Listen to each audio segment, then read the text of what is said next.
Welcome viewers to the 7th lecture for the open online course Computer Numerical Control of Machine Tools and Processes. Today we are going to have a look at different kinds of binary circuits, decoders, etc., DDAs that we are employing in case of CNC, and how they can be utilized to control not only CNC machine tools, but also different kinds of processes. They might be quite varied and having different fields of application. So, let us have a quick look what kind of applications that we can have of these binary circuits. So, let us start right away with a problem. I hope you can, I think roughly it can be seen.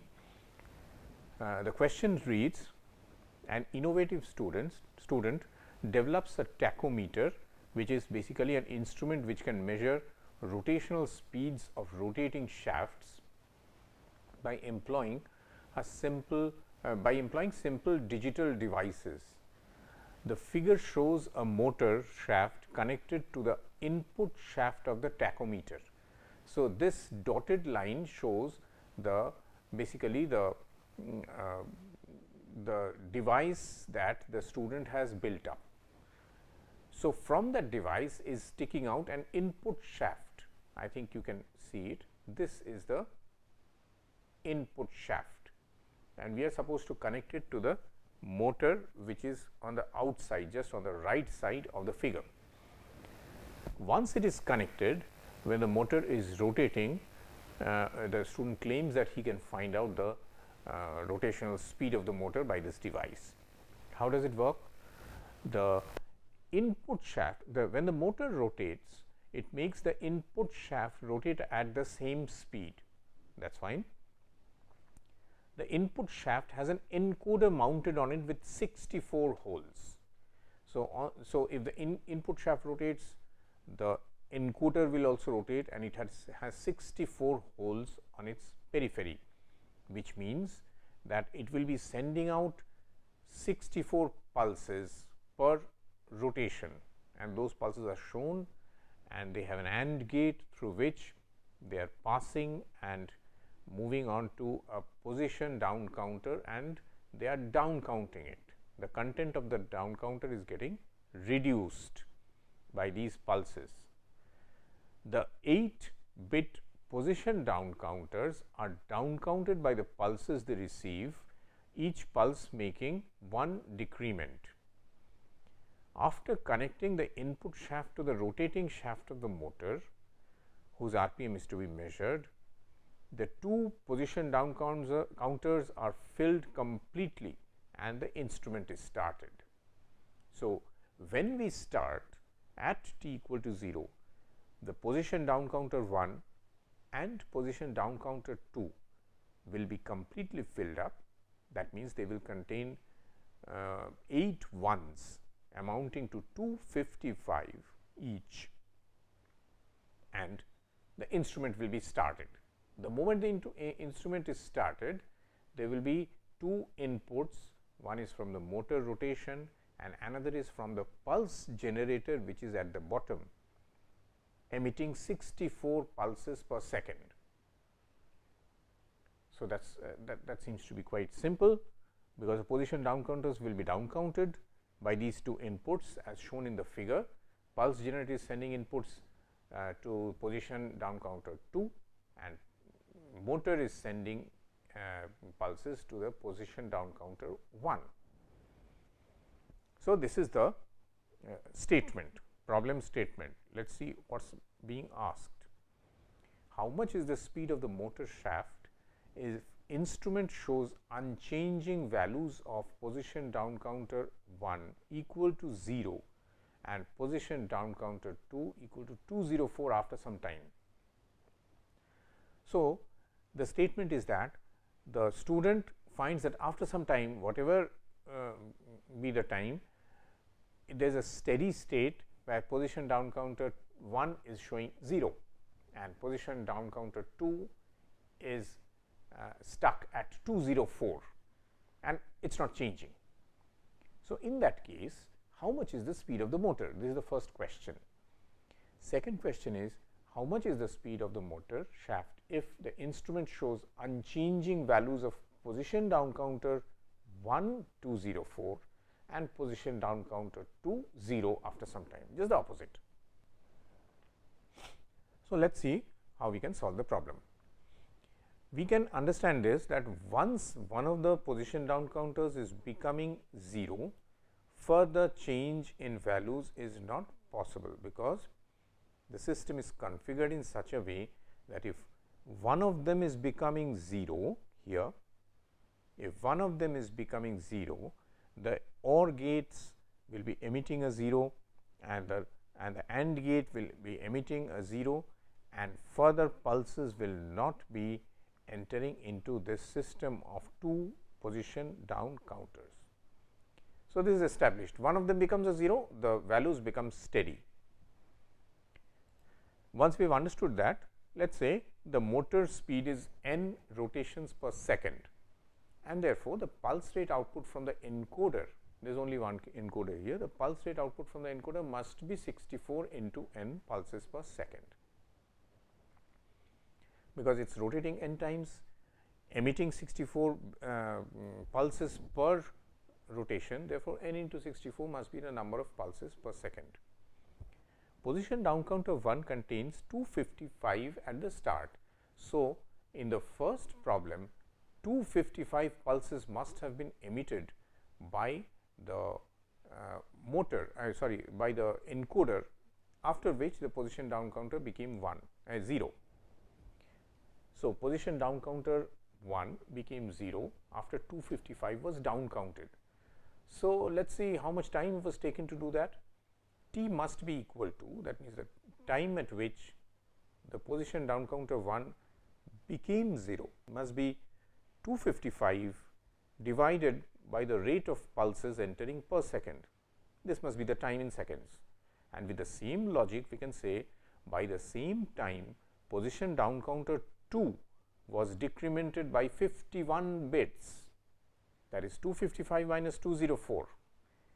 These many bits had been reduced by that same time. So, that time can also be computed as 51 divided by the pulse rate emitted by the pulse generator, which is 64 pulses per second.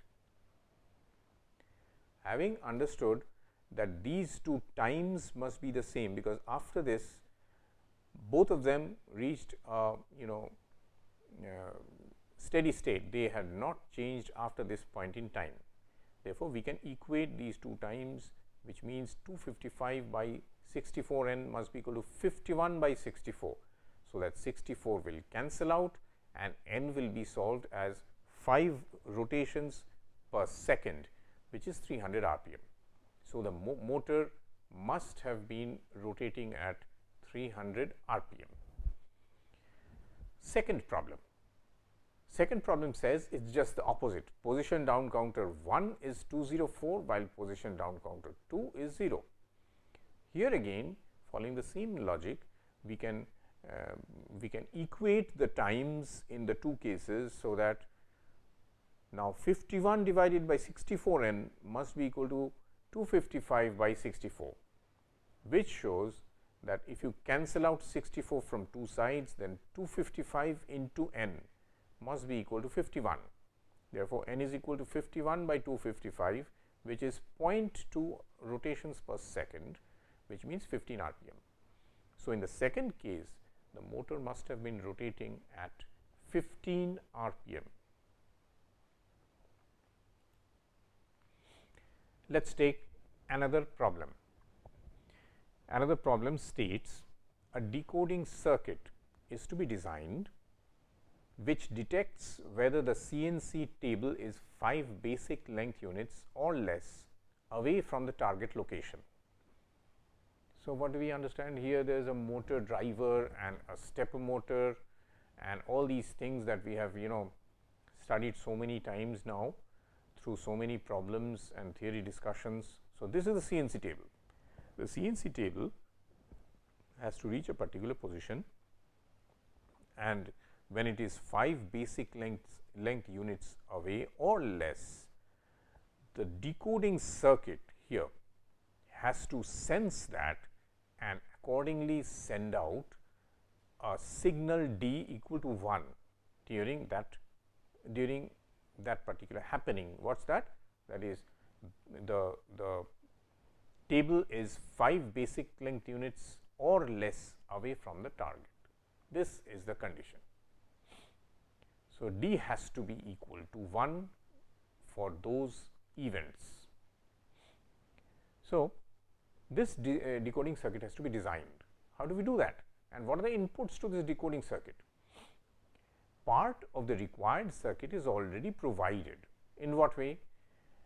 It is argued that when this particular position down counter of this point to point control circuit, when the position down counter is having 4 bits 0, for the most significant 4 bits when they are all 0, then only we can be considering cases of 5 basic length units or less.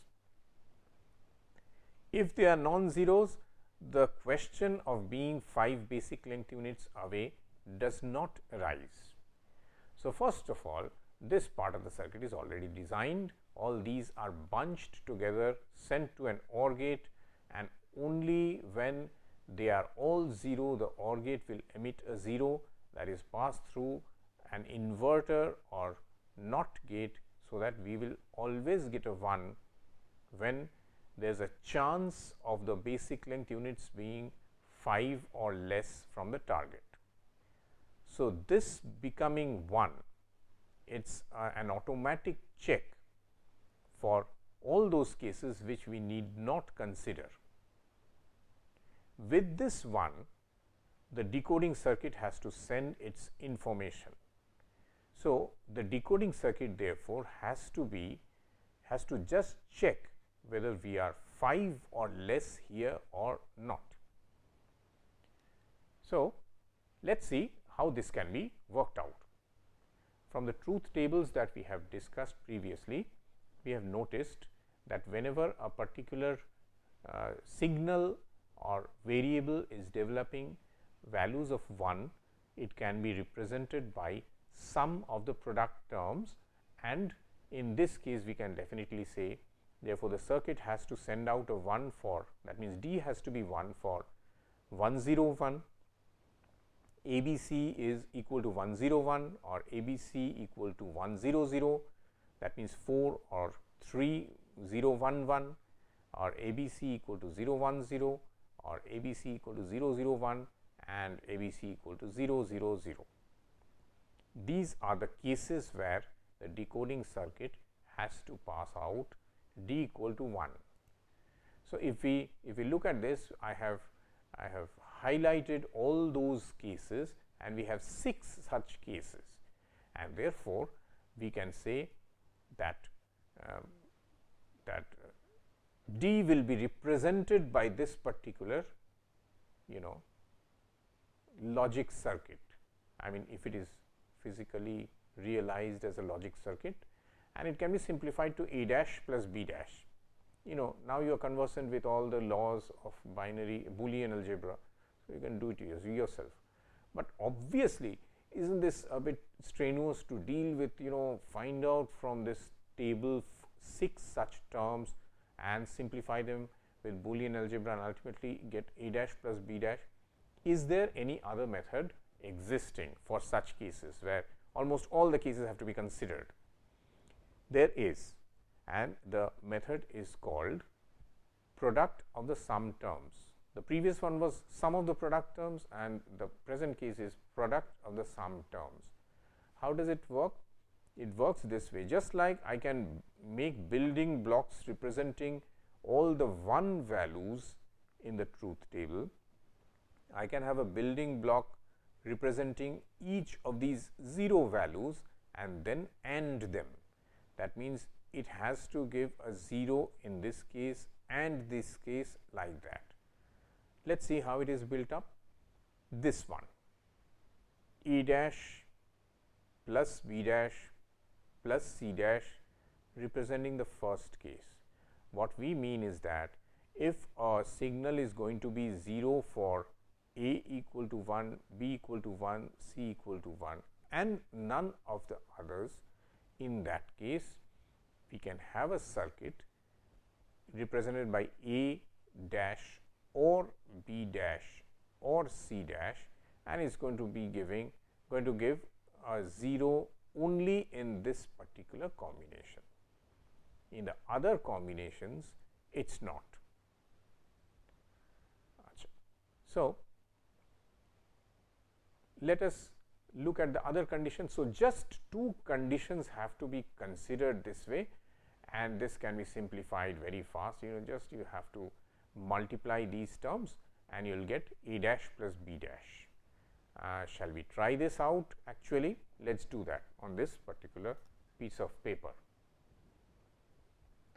So, we are having A dash plus B dash plus C dash as the first case, multiplied by A dash plus B dash plus C. So, if we simplify this, we will get A dash into A dash plus A dash into B dash plus A dash into C plus means OR gate, plus B dash into A dash plus B dash into B dash plus B dash into C plus C dash into A dash plus C dash into B dash plus C dash into C. This one cancels out.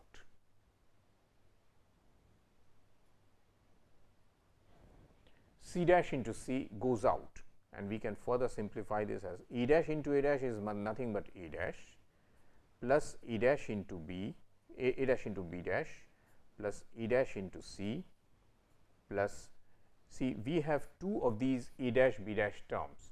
So, we need not repeat it again. So, this is gone, plus B dash into B dash is nothing but B dash plus B dash into C plus C dash into A dash plus C dash into B dash. So, in this case, this one A dash plus A dash B dash, E dash is this term can be removed. Fine. We can argue that this can be expanded as E dash plus E dash into E dash plus B dash. Okay. So, we can have simply E dash plus B dash in that case. Achha. How further can we reduce this? Let us see. We are having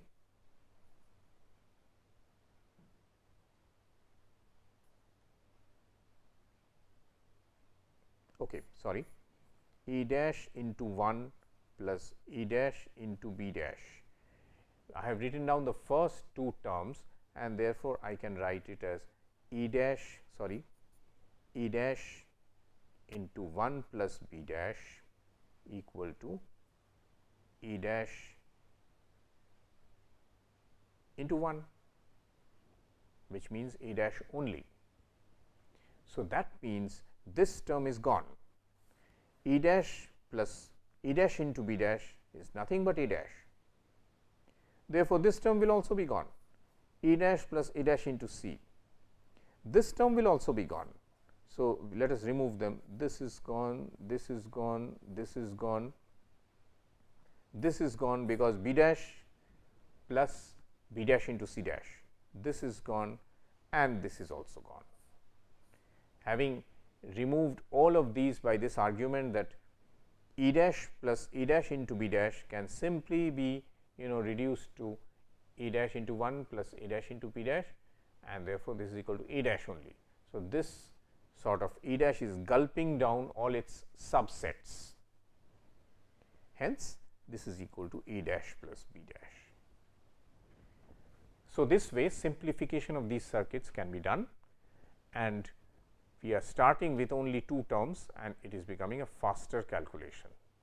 So, the decoding circuit which should be used in order to check whether the machine is 5 basic linked units away from the target position or not, or less, can be done by A dash plus B dash, where A and B, they are 2 bits as shown in the figure. Okay, this is a do it yourself exercise. We have done so many exercises of the same type. I am not going to discuss it, discuss the answer, but I am simply going to read out the problem, make it easy for you to understand, explain the situation, and you can do it yourselves. I have provided the answer at the end. You can find out whether you are getting the same answer. If not, we will definitely discuss it offline. Design the electronic controls of this medical instrument, portable infusion pump, which can maintain very low flow rates of liquid medicine to be injected. Given the syringe, there is a syringe here, okay? There is a syringe and it is getting pushed by this nut, which is acting as a piston sort of. Okay, it is pushing on the piston of the syringe, and the screw is rotating, because of which the nut is moving forward and pushing. How is the screw rotating? Through a gearbox, by a stepper motor, and there is a pulse generator also. The whole thing is, a very small portable item which can administer medicine at very low rates, and it can be carried on the pocket of the patient. The syringe inner cross section has been given to be 4 square millimeters. The gearbox ratio, which is shown in the figure, it is 1/4, and the single start lead screw has a pitch of 1 millimeter. The motor, the stepper motor shaft rotates by 1 step. These things are known, 1.8 degrees. 1 pulse creates 1 step, and that gives rise to 1 drop of liquid medicine getting administered through the syringe into the body of the patient. So, what are we supposed to find out? Find out the volume of liquid in 1 drop of delivered medicine and select F, that means the frequency of the pulse generator, that would result in a delivery of 0.5 cubic millimeters of liquid medicine per minute. Answers are given to be 0.005 cubic millimeters and F equal to 100 pulses per minute. You should try it yourselves. Last of all, we are going to discuss a binary circuit, which has quite a wide application in many digital equipment and in CNC machine tools as well. For it is a building block of the interpolator, hardware interpolator, and has been given a very good treatment in Yoram Corain's Computer Control of Manufacturing Systems published by McGraw-Hill. So, let us look at this digital differential analyzer, the building block of many circuits used in many applications, CNC machine tools and others. First of all, there will be an input pulse frequency going into the digital device, and it energizes an adding circuit. That means 2 terms will be added to each other. There will be 2 counters containing 2 numbers, and these 2 numbers will be added together. Initially, the upper counter will be empty and the lower counter will be containing a number. In this case, we have designated it as x. So, x gets added to 0, then x gets added to x, then x gets added to 2x. This way, x will go on getting added to itself as these additions take place, one addition for one pulse of the input pulse train. And it can be shown that the output pulses will be caused by the overflow of the counter at the top, because if you go on adding something to itself and that has a finite size, okay, it's a binary device having a definite number of binary what do you call it, bits. So, after some time it will overflow, and these overflow pulses are collected as output pulses, and their rate can be shown to be f into x divided by 2 to the power n. So, we will accept this particular rate and see how this is utilized. So, the overflow or output pulse rate is equal to f into x by 2 to the power n. Let us take the very same problem and apply this particular DDA here. What are we having? Instead of a pulse generator, we are having a digital differential analyzer here with x equal to p, some value p is put here, and the input pulse rate is 1280 pulses per minute. All the other things which we discussed, they are the same. Now, let us see what is the problem statement. Problem says in this particular portable infusion pump, the syringe inner cross section is 1 square centimeter, the gear ratio is half, and the lead screw pitch is 2 millimeters, and everything else is the same. The DDA input pulse frequency is 1280 pulses per minute. The output pulse rate of the DDA is f into x by 2 to the power n, which we already have come across.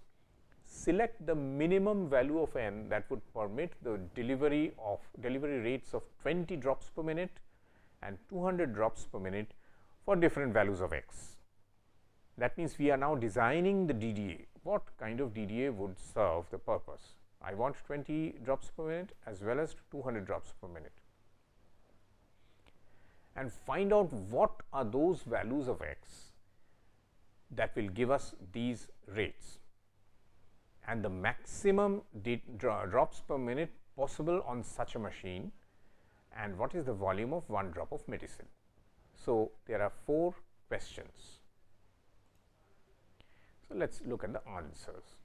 For example, here n is fixed, that means, once you have selected the DDA, it is a hard wired circuitry. So, after that you cannot change it. What can be changed? You can again and again put different values for x.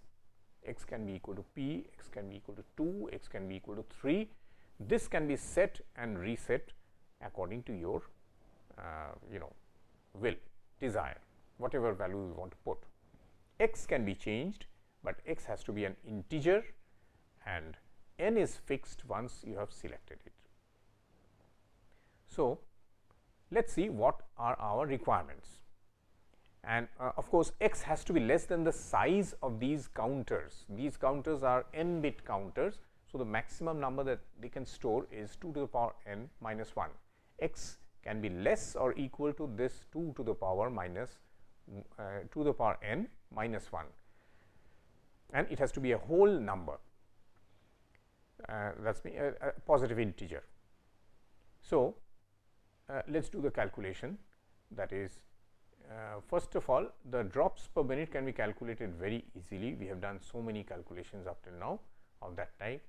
Motor rotates per pulse 1 by 200, screw rotates 1 by 200 into half, nut rotates 1 by 200 into half into 2 millimeters, from which we can calculate how much is the liquid pushed out multiplied by the cross sectional area, giving rise to half cubic millimeters, and that is the volume of liquid medicine administered per drop. Now, if I want 20, so this is the answer to the last question.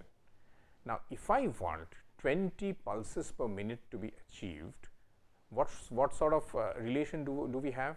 We have f into x, that is x1 say, by 2 to the power n is equal to 20. F is given, x is not given, neither is n given, but we can argue this way: n should be as low as possible to make the system small and cheap. Okay, if you take n to be a huge number, unnecessarily you will be incurring more expense. So, let us see what is the smallest value of n that we can work with. So, for that, obviously let us put x1 to be 1. So, if that serves the purpose, then we will end up with the smallest value of n.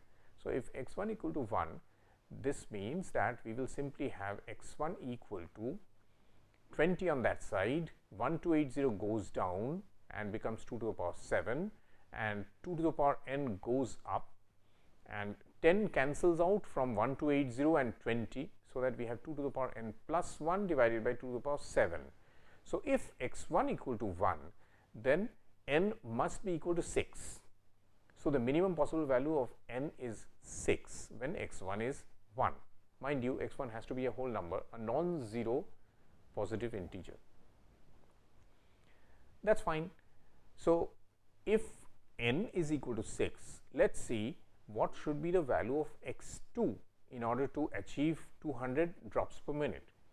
So, once again we set this equation and solve for x2. Now, n is equal to 6. We cannot work with any other value, because as we discussed, it is hardwired circuitry. It has to have the previous value as decided upon in the previous case. So, therefore, x2 will be simply equal to 2 to the power 6 goes up, okay, and from 200 1280 we can have 1 0 cancelling out. So, that 128 goes down, becomes 2 to the power 7, and here there will be 20 remaining, okay, 20 will be remaining, and 2 to the power n plus 2, because we are breaking up 20 into 5 4s are 20. So, that we will have 2 to the power 8 here, 2 to the power 8. Okay. So, 20 is broken up into 5 into 4, that 4 is added to 6. So, that n plus 2 will become 8, 6 plus 2 equal to 8. So, 2 to the power 8 divided by 2 to the power 7 will give us a 2. So, 2 multiplied by 5 will be equal to 10. So, as n is 6 for 200 dpm, x must be equal to 10. This is the answer. So, x1 is 1, x2 is 10, and the maximum possible dpm will be achieved when x is having its maximum value, which is 2 to the power n minus 1, as we discussed. So, if we set it to 2 to the power n minus 1, which means 63, 2 to the power 6 is 64, and 2 to the power 6 minus 1 is 63. So, 1280 into 63 by 64 is equal to 1260 drops per minute. This is the answer to the maximum possible dpm. We have, I think, just enough time for discussing one more interesting problem. We are having a DDA. Let us see, you are recruited by DRDO, Defense Research Development Organization. Oh, that is quite impressive. You get recruited by DRDO for developing anti-aircraft firing control circuit. They make it simple for you. The circuit is already chosen. It consists of a pulse generator. There it is, the pulse generator, then an n-bit DDA, and then that huge gun. It consists of a pulse generator feeding pulses to a DDA, which generates overflow pulses, which will make the gun fire. So, whenever you develop overflow pulses, out goes a pulse here and the gun fires. Well, that is quite simple. What do you have to do? Now, you have to select the output pulse rate of the pulse generator, the size of the counters inside the DDA, and the numbers in binary to be put inside the n-bit register of the DDA, so that you can have firing rates of 125 bullets per minute, 500 BPM and 1000 BPM. These many bullets per minute, these three options should be available. What is given? Nothing practically. I do not know the pulse generator frequency, I do not know n-bit, I do not know what are the numbers to be put, nothing, but I only know that I have to make it as cheap and inexpensive and simple as possible. So, I have to find out n x1, x2, x3 corresponding to 125, 500 and 1000 pulses per minute output. So, coming to the question, first we decide that since x1, x2, x3, their ratio decides the firing rates, because ultimately they are equal to f into x1 by 2 to the power n. So, f is the same for both all three, and 2 to the power n is the same for all three.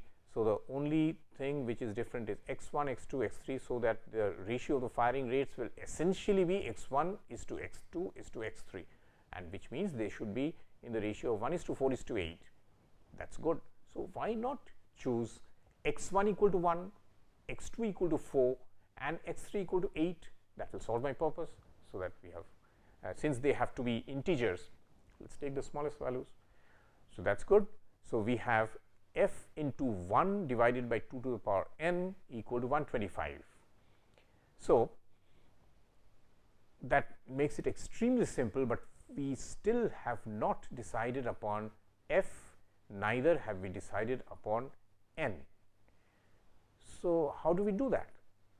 So, what that means that 8 has to be accommodated inside the binary counter, which is having n bits.